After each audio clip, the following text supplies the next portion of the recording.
What is happening, y'all? Welcome to the Mission Ready Men briefing, where we stand for truth, faith, family, and freedom right here on the SHR Media Network. Today is Thursday, July 17th, in the year of our Lord 2025. And please bear with me. As you can see, this is a little different setup. We did finally complete our move, but my audio isn't working, so I don't know if you can hear me or not. I hope you can. Otherwise, this is all going to be for naught. But this show is for those of us who still fear God, love our country, and do not back down from a fight, because the battle we're in is not just political, but it's spiritual. We've got truth to expose, narratives to crush, and the fight for faith, family, and freedom never, ever takes a day off. We got the woke crowd melting down, and the regime, the American Pravda, as always, lying through its teeth. But patriot warriors like you and me all across the country are stepping up. We're going to get into all of it and then some. So make sure you're following Mission Ready Men on Facebook, Instagram, and Twitter, or X. And if you want to wear the fight, go ahead and grab your gear at missionreadymen.com. All right, now that business is done, let's get after it. So the big story, obviously, is the Epstein files and President Trump's reaction to the calls for those files, that list, to be released. His initial response, calling it boring and dismissing public interest, his base's interest in this issue, and it's showing in the polls. The polls are slipping, and some very prominent MAGA voices are not happy. And so we're going to get into all of that. And the big issue is, one of the big issues is that there were some things that were released. We had that whole ridiculous photo op with influencers and hosts like Rogan O'Hanley and Liz Wheeler and Chad Prather and a few others, a number of others actually, who actually went to the DOJ and were handed this binder by Pam Bondi, and then Pam Bondi went on all the shows, mostly Fox News, as we all know. She couldn't stay away from Fox News, and said that she had the list and files on her desk that she was reviewing, and they would be released imminently. And here we are months later, and now there's nothing to release, allegedly. And I got into it. I didn't really get into it, but I had a slight discussion with someone on Twitter, a guy who I actually respect. He has a YouTube channel that I've been watching for a while, Black Conservative Perspective, and he's of the opinion that because they say there's nothing to release, there's nothing to release. And I'm like, well, if for whatever reason there's nothing to release, why did she say that she had a bunch of stuff she was going to release? And if there is really nothing to release, if she reviewed it and there is nothing to release, then why not just say that? Not why not just say that, but show us, be transparent about it, because we can't take your word for anything at this point. And a lot of us never really trusted Pam Bondi to begin with. And so there's that. But at the same time, just be transparent. And then President Trump gets on social media and gets in front of,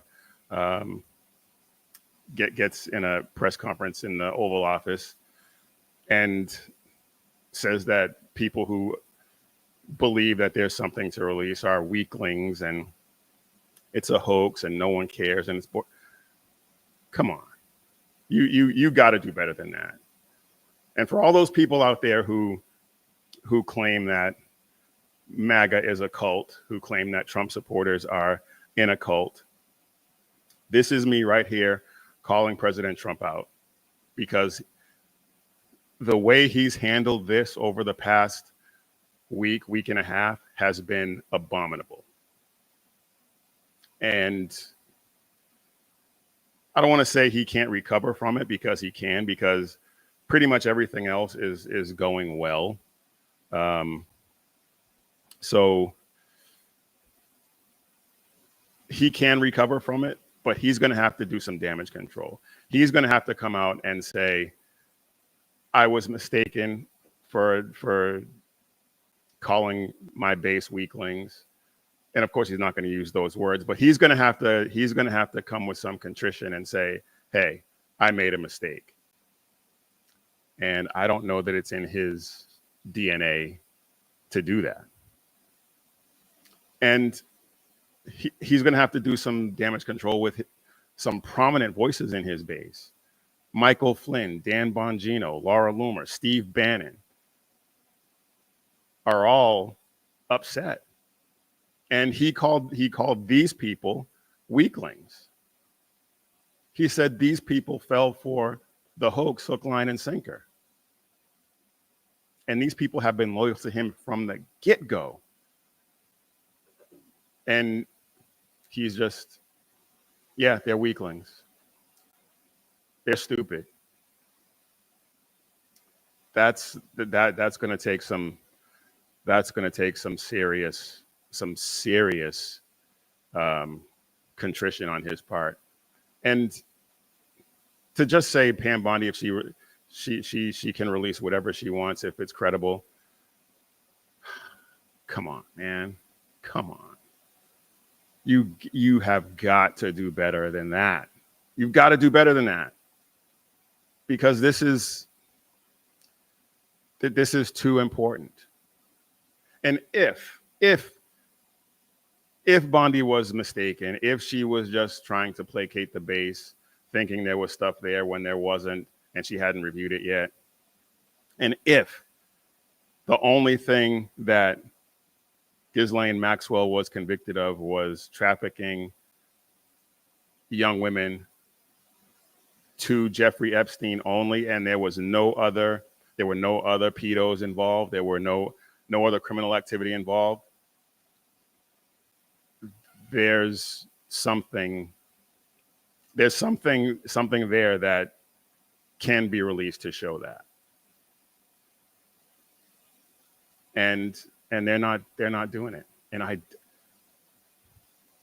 I don't get it. Now, there are some conspiracy theories out there. I don't want to say conspiracy. There are some theories out there that President Trump has the list, has these names, and is using that as leverage to get them to stop,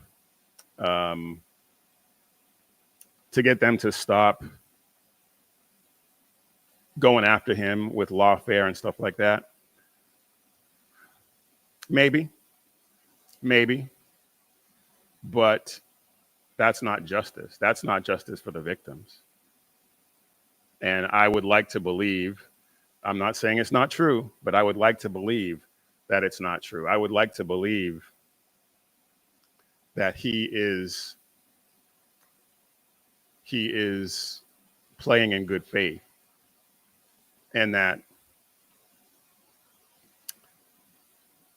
as far as he believes, there's nothing there. But of course, he believed Fauci in the beginning. He believed all the COVID nonsense in the beginning.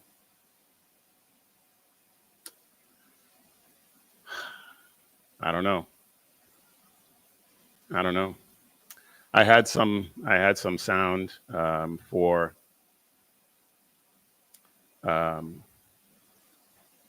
some polling and stuff like that, but I don't think I'm going to be able to play it for you. But excuse me, a CNN poll says that only 3% of people are satisfied with the way the Epstein debacle has been handled, and I'd like to know who those 3% are, honestly, because that doesn't make any sense to me. And there's a Morning Consult YouGov poll that shows that Trump's approval rating has slipped 6 to 8 points in the past 30 days. That's pretty significant. And unless he does some serious damage control, that's going to get worse. That is going to get a lot worse. This crosses party lines. And normally I would say that if you find yourself agreeing with a leftist, then you need to reevaluate your position. But I think everyone can agree that what happened to the victims of Jeffrey Epstein and everyone who we believe is involved in that whole evil scenario, everyone can agree that is evil and these people need to be brought to justice. And I mean, I got to give some credit begrudgingly to leftists who actually fall on the right side of that. It's very rare that they fall on the right side of anything, which is why the 3% who are satisfied with the way this is going on, I have to know what they're thinking. I have to know what their calculus is that has them satisfied with this, because it makes no sense.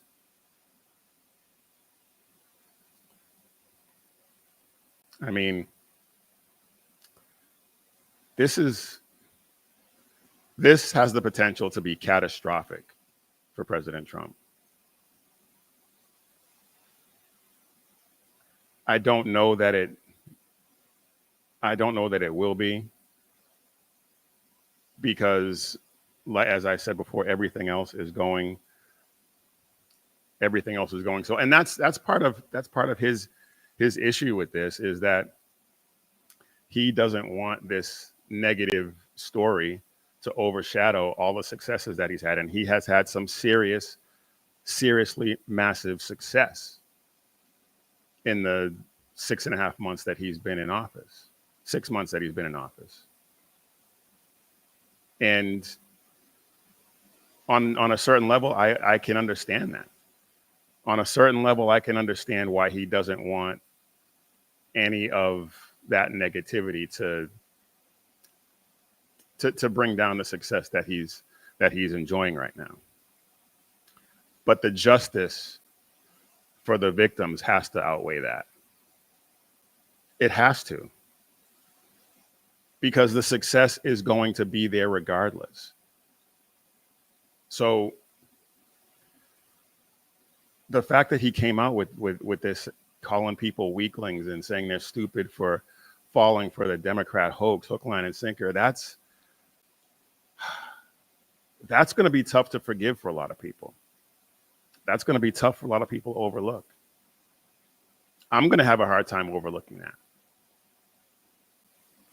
And this is coming from the guy who a lot of leftists claim that I'm in a cult and I can never question anything President Trump does. Here I am saying that he has screwed up royally, and he's going to have to figure out a way to rectify this situation. He's going to have to figure out a way.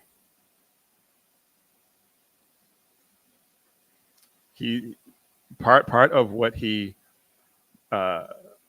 built his base on is a distrust of the elites, a huge distrust of the elites, a huge distrust of government. And what it looks like is that he's shielding them.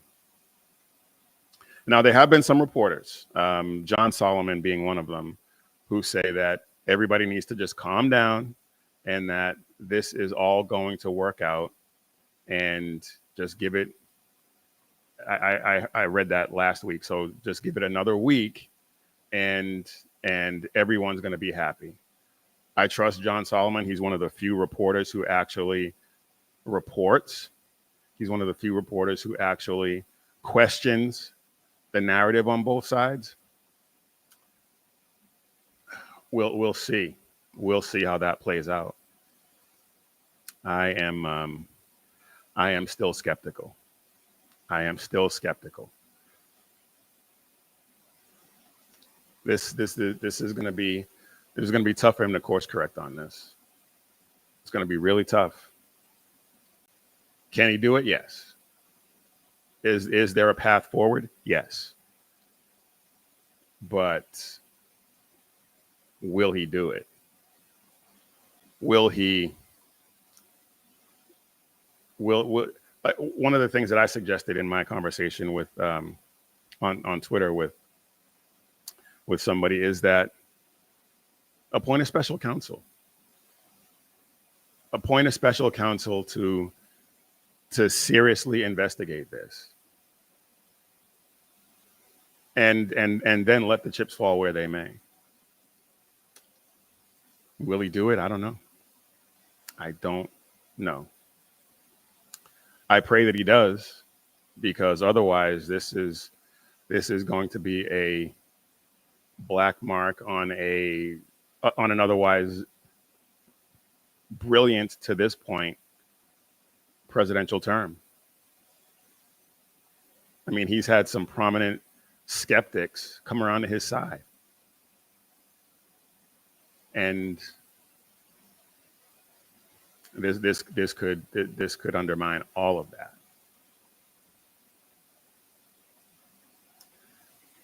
We got some people in chat. Let's take a look. Canada Heavy Haul says he can hear me, but it's coming in about 3 by 5. Well, I think that's about as good as we can hope for at this point. We will work to get that all worked out the next time we're together. And yes, Canada Heavy Haul, it does seem like it goes way higher than we think. Yeah, it really does. So, and then that calls into question, is he using this as leverage, or what else could be the reason, other than, like I said, his ego and not wanting this to overshadow his successes? It's a very distinct possibility. We'll see. We'll see if John Solomon's right. We will see if John Solomon's right. I hope he is. I really hope he is. Hey, Sarah, thanks for joining us.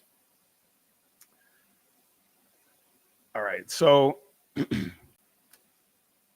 and thank you all for joining us here in the chat on the SHR Media Network for the Mission Ready Men briefing. If you want to join the chat, if you're watching and you want to join the chat, the best place to do it is on YouTube. You can chat us on Facebook. I won't be able to tell who it is. I'll just see the chat, and if I do see it, I'll be sure to put it up. And you can chat us on Twitter too. I may not see that. I may not. We'll just have to see how it goes. But as I said, YouTube is the best place. All right, let's pivot here, because I want to get into this. I have a lot to talk about. I haven't been with you guys on a regular basis for a while. Been doing a lot of replays. I had I had some guy on one of my replays say, dude, this is months old. Well, yeah, it says right in the description, replay. Now, I will be fair and say that I didn't put replay in the title like I had been in the past. I since went back and corrected that. But if you just look at the description, which is the very first line, says replay episode. So I don't know what to tell you. But anyway, let's pivot to some good news. And that is the IRS. And yeah, good news from the IRS. Who'd have thunk it? But the IRS has recently reversed itself and said that churches are now able to endorse political candidates without losing their tax exempt status. Now, it may seem like it, but this is not new. This is not new. This is a return to the roots of how this country was founded. And we're going to get into the historical relationship between churches and politics, and how that was recently. I say recently, that's a relative term, but how it was recently disrupted. This country's foundation is in faith. Most of the colonies were founded for religious freedom. And if you look at the constitutions of the founding states, the founding colonies, faith was a driving force behind civil law. I mean, we hold these truths to be self-evident, that all men were created equal, endowed by our Creator with certain unalienable rights. Endowed by our Creator. That should tell you all you need to know, but of course the left doesn't want to believe that. Anyway, the civic leaders of that age were the ministers, were the preachers, were the men of faith. And they did not shy away from political or cultural issues by any means. The British called the pastors and ministers who preached against tyranny at that time the Black Robe Regiment. I mean, it's in our DNA. It's in this country's DNA. Founders like George Washington and John Adams and Patrick Henry were men of faith who relied on biblical principles and language. George Washington, in his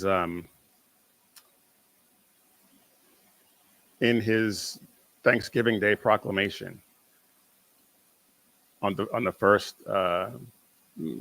Thanksgiving, said, "It is the duty of all nations to acknowledge the providence of Almighty God, to obey his will, to be grateful for his benefits, and to humbly implore his protection and favors." Does that sound like an atheist to you? Does that sound like someone who rejects the God of the Bible? No. Patrick Henry, who was one of the founders I most admire, he said, "My most cherished possession, I wish I could leave you, is my faith in Jesus Christ, for with him and nothing else you can be happy. But without him and with all else, you will never be happy." And so the fact that churches were under threat, I guess you could say, to not speak out because they would lose their tax exempt status. And I know a lot of people say they shouldn't have it to begin with. Of course, I disagree with that. And that's a whole other subject that we can get into at another time. But the church has played a profound, important part in the founding and the formation and the history of this country. Jonathan Mayhew once said that resisting tyranny was obedience to God. That was in 1750, before the Declaration of Independence was drafted.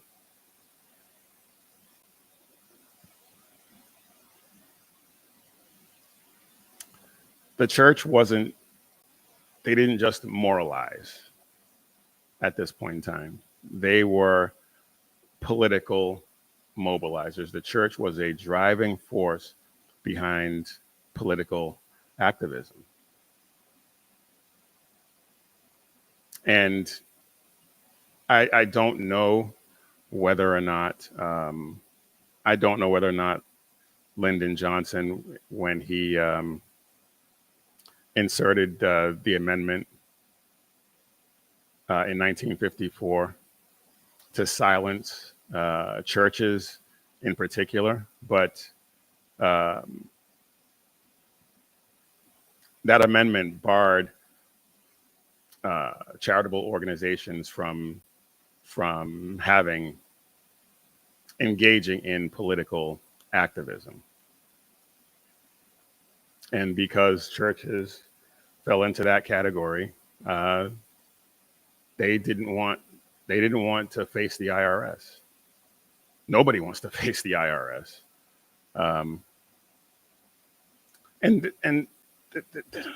This was never about the separation of church and state. The separation of church and state has been proliferated by the left, and it's a complete and total myth. It's not in any of our founding documents. That concept was in a letter that Thomas Jefferson wrote, and I can't remember who he wrote it to, but it was not, as I said, a founding document. It was in a personal correspondence that he wrote. And it still had absolutely nothing to do with keeping churches out of the political realm. Nothing to do with that. And I could let me not get off into that, because that'll derail everything that I'm trying to get in here. But since all of that took place, now in 2025, the IRS has decided that churches can speak on political issues during services without having to fear that they will lose their tax exempt status. This is a full circle type of situation here. It's a restoration to what was and should never have been taken away in the first place. And we can thank President Trump for that. He has been a champion of religious freedom. He has been a champion of the Christian faith. And you can say whatever you want about his behavior. You can say whatever you want about the life that he led up until this point. And you may be right, you may be wrong, who knows? I don't know. But we're talking about the here and now. And right here and right now, President Trump has been championing Christianity, has been championing the Christian faith. And this is one of the results of that. I'm not mad at it. I'm not mad at it at all. I'm mad at some other things he's done, which we've already discussed. So you would think we could end the whole cult nonsense right there, but of course the left can never do that. But anyway, I digress. Faith leaders Christians have always, I mentioned this earlier, have always had a role in shaping this nation. Always. Moral clarity requires political courage. Absolutely requires it. You can't have it without courage. And for the church cannot stay silent, because right now this culture is completely falling apart, imploding. And for the church to stay silent while this is going on is not only not biblical, but it's not American.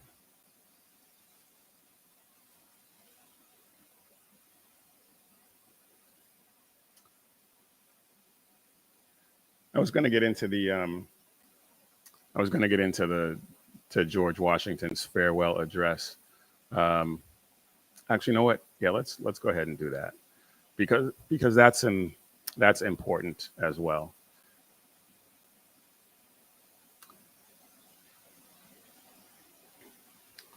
Where is it? There we go. I'm not going to read the whole thing, but I encourage you to read the whole thing. And I think I don't have it in the show notes now, but I'll try to get it in the show notes, so you can go take a look at it and read it. It's long, but it's definitely worth the read. But let me just get into a little bit of that here. This is George Washington's farewell address. Of all the dispositions and habits which lead to political prosperity, religion and morality are indispensable supports. In vain would that man claim the tribute of patriotism who should labor to subvert these great pillars of human happiness, these firmest props of the duties of men and citizens. All right, let me jump down here to a second, to another part.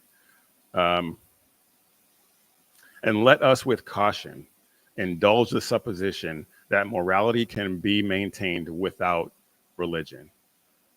Whatever may be conceded to the influence of refined education in minds of peculiar structure, reason, and experience, both forbid us to expect that national morality can prevail in exclusion of religious principle.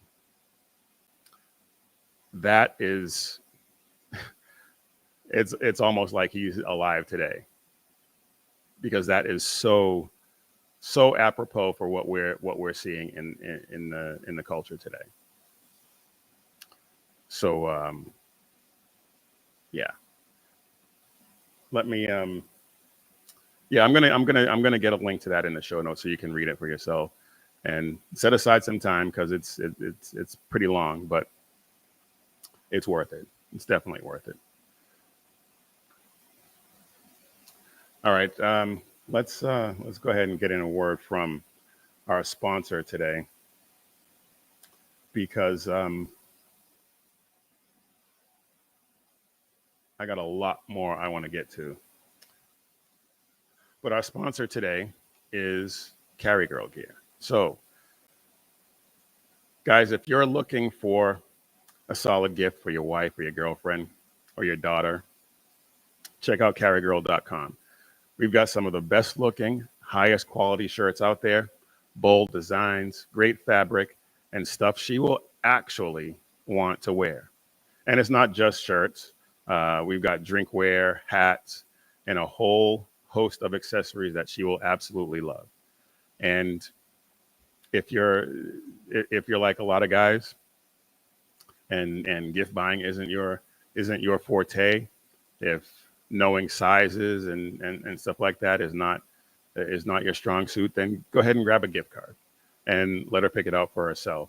It's quick, it's easy, and she'll get exactly what she wants, and you will get the credit for it. So head over to carrygirl.com, show some love, and make it count. Visit carrygirl.com today. All right, y'all. I am Biggie, and you are watching or listening to the Mission Ready Men briefing on the SHR Media Network, or you can catch Sackhead Sean with The Edge of Liberty every Monday and Wednesday at 11 p.m. Eastern, 8 p.m. Pacific. He had a great show last night. You should check out the replay of it. You won't be disappointed. You got the Reaver of Common Sense with Jersey Joe every Monday and Friday at 9 p.m. Eastern and 6 p.m. Pacific. And BZ with the Berserk Bobcat Saloon every Tuesday and Thursday at 11 p.m. Eastern and 8 p.m. Pacific. He will be on tonight. He's missed, I know he was out last week. I'm not sure if he missed, how many he missed prior to that, but he will be back tonight. So please like and subscribe and share all those great shows, and pray that we have a huge breakthrough this year. Where we are, last I looked, we were 11 away from 600, which puts us at another milestone. So please share this with everyone you know, and because we want to reach as many people as we possibly can. So head over to the SHR Media Network YouTube channel, subscribe, share this show, share The Edge of Liberty, share the Reaver of Common Sense, share the Berserk Bobcat Saloon with everyone you know, and let's get everybody on board. All right, let's get back to our regularly scheduled programming. Canada Heavy Hall says the left screamer in a cult, not realizing that they are the ones in an actual cult. Yes, absolutely right. You are absolutely right. It's almost like they don't know what the word means. And of course, definitions pretty much escape all of them as it is. But let's get into this. We're gonna stick with the Christianity theme,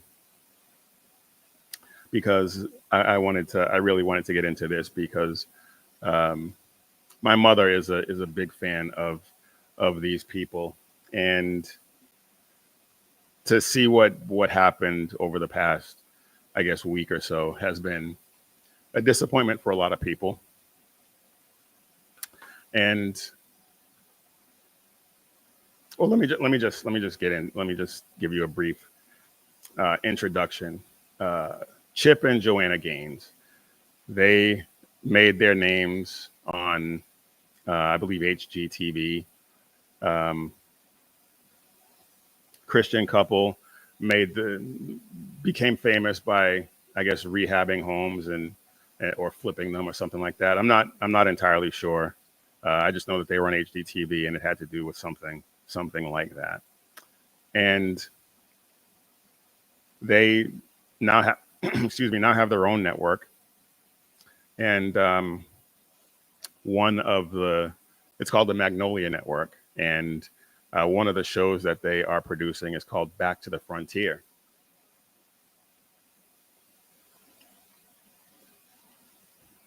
And they had 3 families who showed up at the homestead, surrendered all their electronics, and I'm not sure how long it lasts, but they're supposed to live like it was in the 1800s. No electronics. They had to grow their own food and stuff like that. And it sounds like a great concept for a show.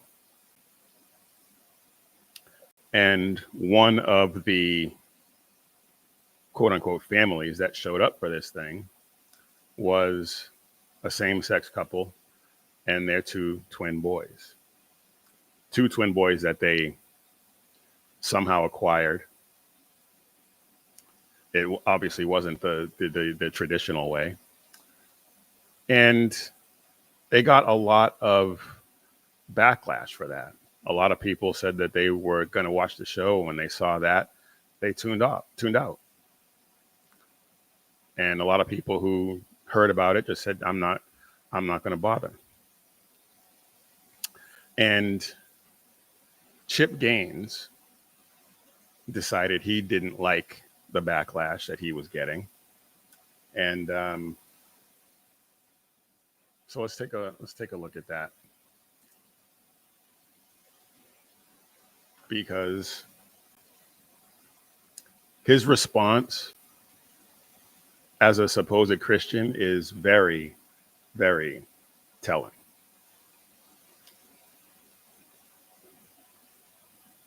Here we go.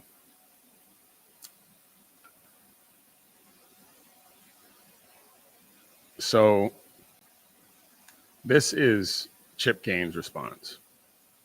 Talk, ask questions, listen, maybe even learn. Too much to ask of modern American Christian culture. Judge first, understand later, or never. It's a sad Sunday when non-believers have never been confronted with hate or vitriol until they are introduced to a modern American Christian. Okay. Matt Walsh's response is pretty brilliant. He says, maybe you should endeavor to understand the basic moral teachings of your own alleged religion before you give lectures to other people about their lack of understanding. And of course, 100% correct. 100% correct Matt Walsh was with that response.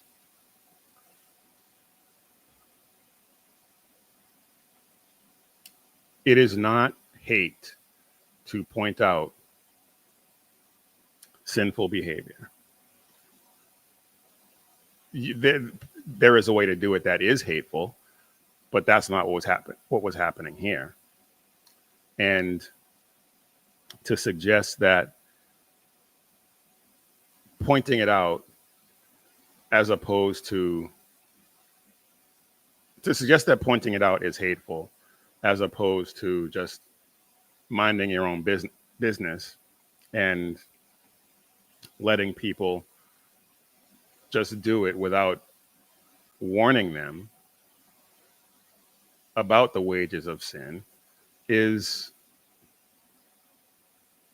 that's not what Christians are supposed to do. Christians are supposed to tell the world that the wages of sin is death.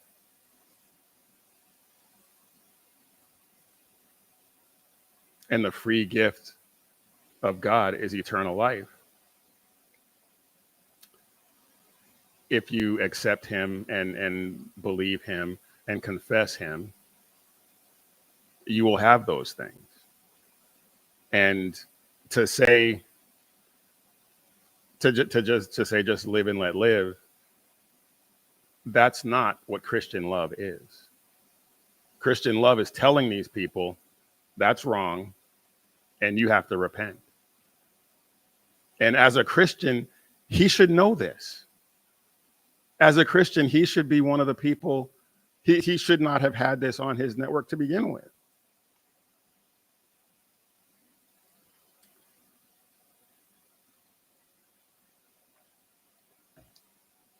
Excuse me. He's suggesting that Christians are driving unbelievers away because we're too judgmental and lack compassion.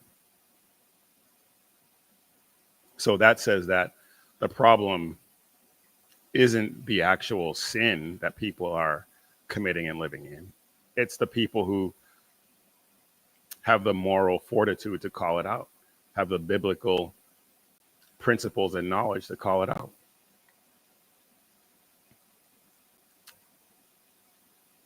It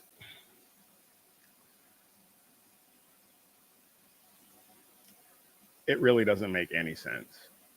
It really doesn't make any sense for Christians to, I don't get it. I really don't.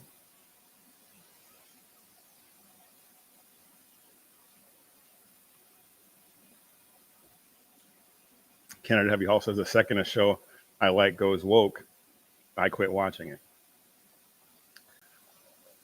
That's kind of happened to me and my wife too. One of our favorite shows for a while was NCIS Los Angeles. Don't judge. And because we've been fans of NCIS, that the whole franchise, for a long time. And there was one episode where all they did was preach to us about something. I can't remember what it was at this point. And we haven't watched an episode since, because it was that there's a way for shows to get a point across without beating you over the head with it. And that episode, we didn't even finish the episode. The first 20 minutes was the characters sermonizing. It was ridiculous. So, Canada Heavy Hall, I get it. I absolutely get it.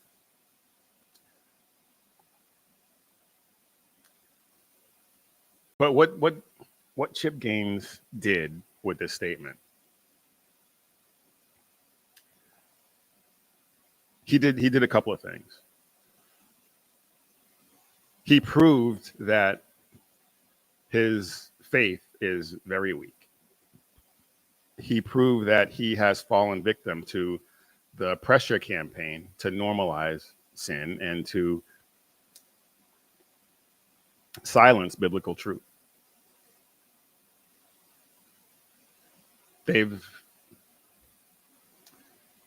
I'm not saying that they're not Christians. I'm not saying that they're going to hell. I'm not saying any of that. I'm saying that they're wrong in this particular instance. And they need to figure that out. John 8:11 tells us to love the sinner and call out the sin. He says, go and sin no more. That's not a condemnation. That's an admonition to get your life right. But we live in a culture right now where we live in a culture that demands that we affirm and celebrate the sin, or be labeled a bigot or hateful. It's not excuse me. It's not about being judgmental. It's about discerning the truth and being bold enough, being bold enough to profess that truth. And I thought that's what the Gaineses had been doing, but I don't know. I don't know what's going on. Where Christians are called to be salt and light, not sugar and darkness.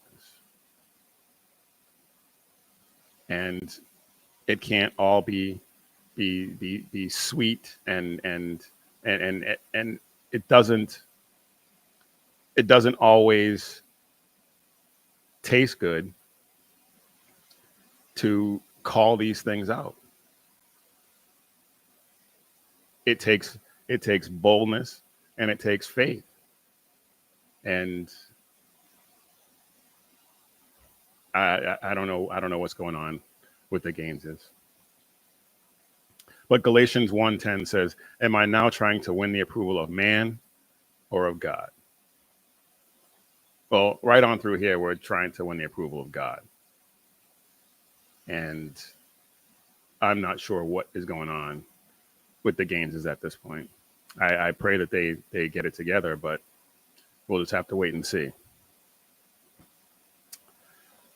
All right.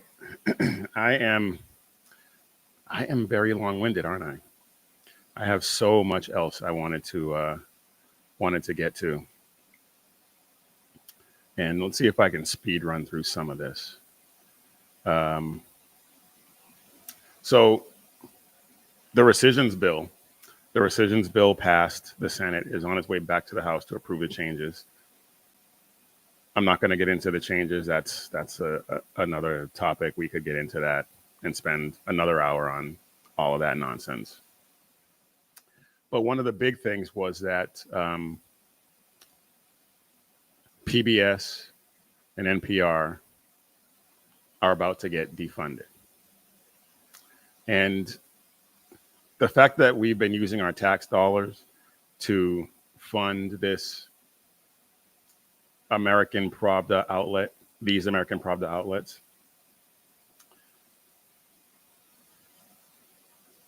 it's about time that it's going to come to an end.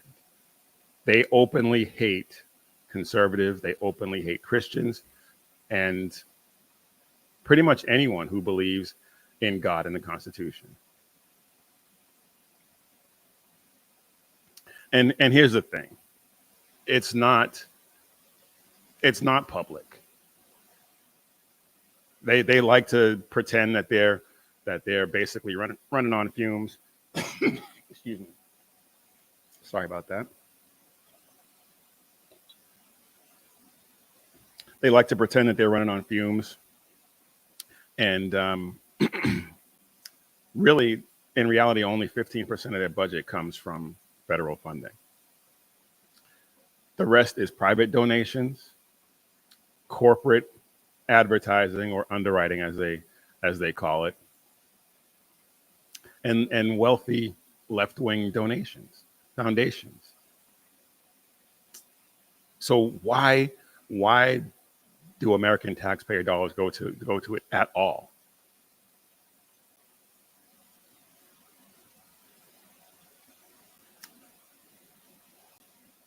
When they say it's corporate underwriting, they're saying that they don't advertise, but just acknowledge sponsors. But it's advertising with a thesaurus. It's advertising with flowery language, euphemistic language, and they know it. NPR called Hunter Biden's laptop a distraction. That's not neutral. They downplayed the violence at the border. They parroted enthusiastically the government narratives during COVID. It's utterly ridiculous.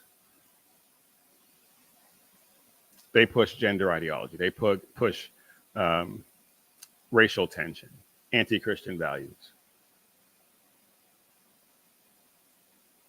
If they were slanted to the right, even the least bit, their funding would have been pulled a long time ago.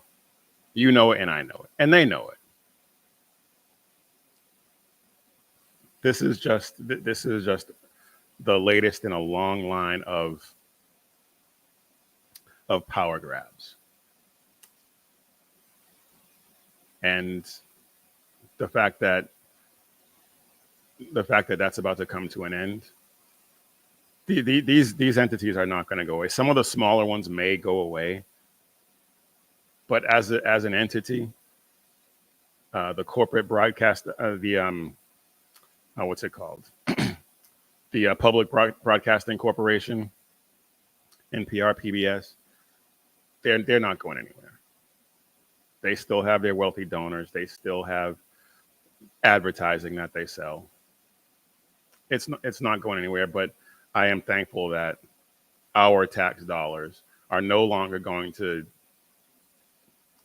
go to these entities, go to these corporations, go to these outlets that are nothing more than propaganda arms of the left. They hate us. They hate us, and we've been paying for them to bombard us with their hatred.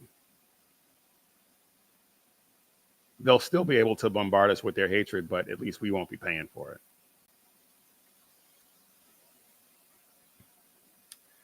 All right, we got about 4 minutes left. I wanted to get into this too. In 4 minutes, it really isn't enough time to dig deep into it. But Texas, my former state, is trying to redraw some districts, and the people who are howling about it now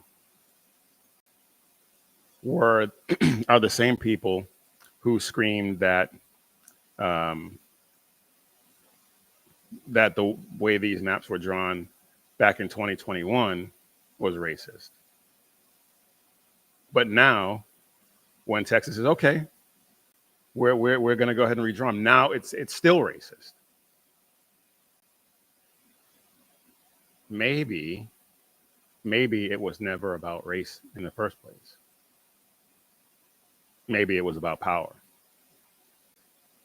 And now that Texas has agreed at the prompting of the DOJ, now